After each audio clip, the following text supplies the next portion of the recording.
Right, so this is going to be a super quick video. I just want to talk to you about a couple of things, really. First thing I want to talk to you about is the channel and talk about myself. And you probably don't know what I do. A lot of people think this is a film review channel. A lot of people think that I'm just talking about films and anything about films and I'm an idiot. And some people think I'm pretty good at what I do. Some people, and most people, don't know exactly what it is that I do. Um, and then the second thing I want to talk about is the film I Am Claw, which I just saw not but 2 hours ago, and I want to go into that a little bit. But firstly, let's talk about what it is exactly that I do here and who I am. So I'm a filmmaker, I'm a film director, I'm a film writer. I've produced films, I've made 5 feature films thus far, and produced 1 feature film.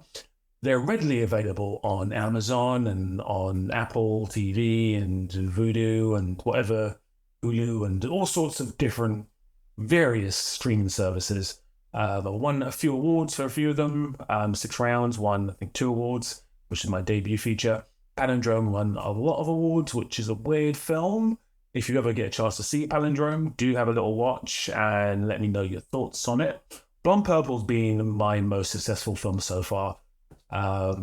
It's a heist film about some guys who go into a bank and one of them gets shot and the other one's stuck in the bank with a 15-year-old girl and he's holding a hostage, and the whole film is very much a one location type film.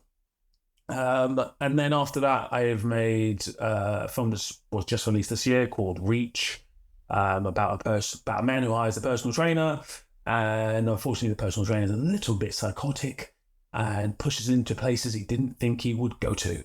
And then my next film, well, I've got 2 other films actually. One film's called Everyone, which is coming out very shortly, again on streaming platforms. And then the last film's called White Guilt, which I shot very recently as of November last year. So that's going to be hitting the festivals and hopefully get distribution very shortly.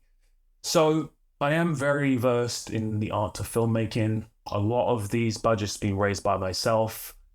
And I've learned and made a lot of mistakes over the years, because that's what happens when you write loads of films and you produce loads of films and direct loads of films. You make loads of mistakes. And I like to think of myself as a person who learns from other people's mistakes, but also from my own mistakes. And I've learned a lot over the course of time.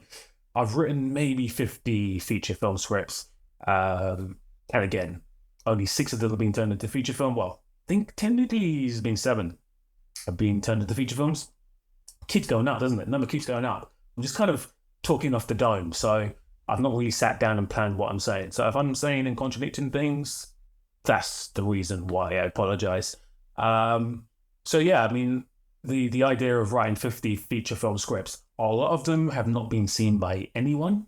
A few of them have been seen by production companies. A few have been seen by agents, and you learn a lot.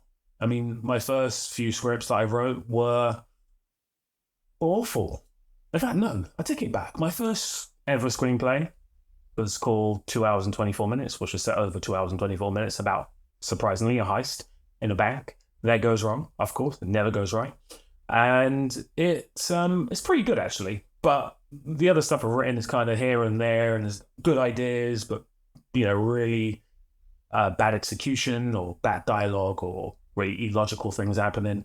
And what I've done over the years is I've taken little bits from each script and I've kind of put it into my scripts that are actually better, because you learn over time. And I've been writing since I was 16. And again, when you're 16, you haven't really got much to say about the world. So, it's just really the scripts are not very good. Even though the heist one wasn't too bad, it still had some major flaws. And when I read through it now, I'm like, well, it's pretty good for a 16-year-old, but and then I read another page and I'll be like, that's terrible for a 16-year-old. Anyway, point is, I know a little bit about filmmaking, British film mainly. However, Blonde Purple is set in America, White Guilt is set in America. So what I've learned over the past, since I've been making feature films myself, 2016, so what's that, 8 years? I've learned that the industry is a very fickle beast. And unless you have American characters or tell an American story, your film's unlikely to get distribution through a distribution company. It's a tricky one, because Everyone, which is a film that's coming out shortly, set in the UK, and Reach is also set in the UK. But it's been a struggle to get distribution for Reach specifically, and everyone I'm distributing myself. So it's a struggle. It's a struggle out there, people. But I'm really happy with my career so far. Really happy with the awards that I've won. Really happy with the festivals and the accolades that I've been given. It's quite embarrassing at times. I got invited to this really prestigious award ceremony, whereas for 6 hours, whereas nominated as, I think the film's nominated as Best Independent Feature. And it's really quite a prestigious award. And I was just so nervous I didn't go. I was that nervous. My DOP went by himself. His name's Hader Zafar. I've mentioned it before on this channel. He went by himself. And we didn't win. Maybe because I didn't turn up. But it was nerve-wracking, and I didn't want to go. If I was invited to the Oscars, I'm not sure if I would actually go. It's not that I don't believe in award ceremonies. I actually like the Oscars. It's just quite nerve-wracking. And that's the problem with being successful in any of your given fields, is that it comes with a lot of attention that maybe you don't want. Some people crave the attention and they thrive on it. Typically actors. If you're an actor, you know what I'm talking about. But I don't particularly like it. And that's really strange. I'm doing a YouTube channel and I'm getting attention. But it's a weird one. It's a weird thing. It's one of those things that if you're in the comfort zone, you're probably in the wrong place. And I consistently try and take myself out of the comfort zone, because that's where everything you want dwells. And if you come out of that zone, you'll get what you want. But to come out of that zone is difficult. It's so difficult. And you probably know this from experience. I'm not going to sit here and talk to you about that. But honestly, if you're right now doing anything in life and you feel really comfortable with it, doesn't mean it's a bad thing, but it probably means the thing you really want is outside of that zone. If you're already got the thing you wanted and you're in the comfort zone, well done to you. But we're all striving to... The problem with human nature is we're all striving for a little bit more, aren't we? And we can be in the comfort zone and try to take ourselves out of the comfort zone, and then actually, get burned by the sun. Flying too close to the sun is never a good idea. Just watch that terrible film called The Eternals, which has the character of Icarus in it. I think he's called Icarus. I don't think he actually is Icarus, and he flies close to the sun. And I've actually seen the film, but I heard it's terrible. Anyway, so point is, I'm making video essays about film, and this video is me rambling about what I normally do, because then you've got a rough idea into my knowledge of films. I've edited my most recent feature films, the past 3, along with the help of a really incredible editor by the name of Mike Pike. Reach I edited by myself completely. Everyone I edited by myself completely. Mike wasn't available, so I learned so much. So I know about editing, I know about script writing, I know about producing a film, I know about casting, I know about directing a film, I know about the pitfalls and the great accolades and awards you can get as well. So it's been a hell of a journey. So I thought, it's a tough industry out there, and I'm not the kind of person that sits around and waits for someone to give me their approval before I do the thing I want to do. That's how I've always lived my life. So instead of me waiting around for Hollywood to knock on my door, which, honestly speaking, I'm not even sure I want them to, I thought I'd just make a YouTube channel. Start talking about the beautiful films I've seen over my life. And I've seen so many incredible films. So many from different countries, different languages, different actors, some obscure films, some really well-known films. And I thought, why not share my knowledge? And I typically watch a film, and for example, I'm about to talk about Iron Claw very briefly, but watching it, I'm not thinking about if this is a story that's entertaining me. I'm thinking about the technicalities of everything, the acting, the camera work, the lighting, the sound design, everything. And it's really quite an infliction, because you can't enjoy a film whilst... This is how I know that I really like a film. If I watch a film and I'm not worrying about technicals, I'm really enjoying the film. If I'm watching a film and I'm worrying about technicals, then I'm not really enjoying the film. So that brings me to Iron Claw. I really was paying attention to the technicals of the film, because I did not enjoy it. I know many people have raved about it. For the first 10 minutes, I was like, this is a really good film. It's really well shot. It's really well paced. The acting was really good. 2 hours and 15 minutes into the film, it's not a really good film. For me personally, it's a lot of misery. It's a lot of misery. Now, I understand it's a true story, but I wanted a bit more, not explanation, but I wanted a bit more examination of why characters were doing what they were doing. I mean, everything, if you've not seen the film, I'm not going to spoil it, don't worry, but the dad is a very pivotal character. And I feel like even for a period of the film towards the end, he disappears. And this film really is about dad. And this really, if they really explored and examined the character of the dad, that would be an Oscar for incredible actor whose name escapes me, but he's in Fight Club and he's also in that TV show, which name escapes me as well, but it's made by David Fincher. But anyway, Iron Claw, didn't enjoy it. Technicals are good. I think it's directorial debut. It's a good debut.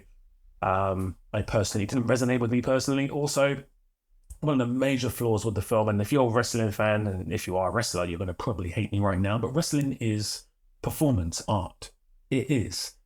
Please, in the comments, if it's not performance art, let me know. But as far as I know, from what I know about it, it's a performance art. It's a sport, but it's also a performance art. The film presents itself as, or presents a sport as I don't want to use the word competitive because it is competitive. I'm not saying it's not competitive. If you are a wrestler, I'm not insulting you. But it does present it as a unpredetermined sport. And anyone who knows the term heel versus babyface, or even the channel heel versus babyface, will know that it is kind of predetermined. So when Zac Efron's character is gearing up to have this massive title winning fight, I'm like, but bro, he would have had a conversation with someone about who's going to win that beforehand so that they can determine what the next narrative of the next winner is going to be.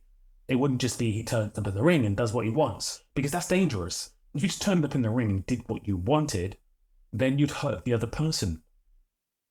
They have discussions about who's going to do what before what.